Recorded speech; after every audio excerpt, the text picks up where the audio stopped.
Sa man si Lampoy nga alas 12 na wa pa magyapon mi uli. Ay dara. Hoy Lampoy.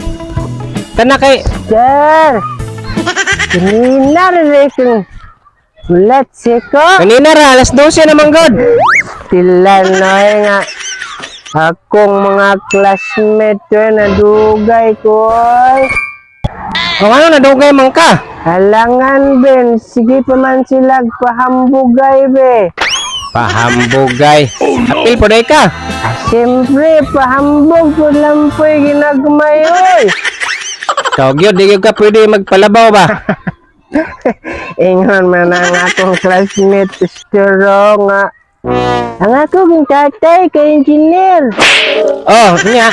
Ay, lungkoy si Lampoy ay. Anak po itong isa, Pastoro.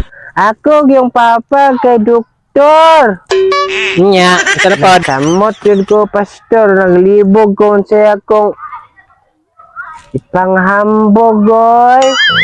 Apil-apil gyud day ka. Na, anak dahil itong isa, Pastor. Oh, unsa man? Ako yung papa kay Siman. Oh, si man.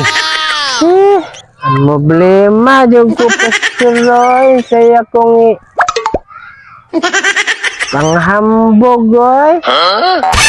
Magawas yun ay mong pagkapalaigit ba? Unsa na pa imong panghambog ito? Siyempre, dili ko magpaulahi, oy. Sila raba di ay na ay ikaw panghambog. Yung sa may mga ipanghambog dito pod. Ako kuan. Ngunana ko nga. Ang ako yung papa kay Oh, unsa man imong papa? lalaki. Ay, ito pala ang Siya kay Tuko sila sa ako, Pastor Roy. Yaan ko nila, mo ito nga nalangan ko, Pastor Roy. Oh, nakari man ka magpalabaw. Yang seman, ito na sa?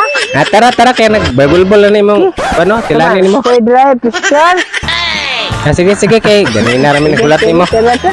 Eh, Bukan, Roy.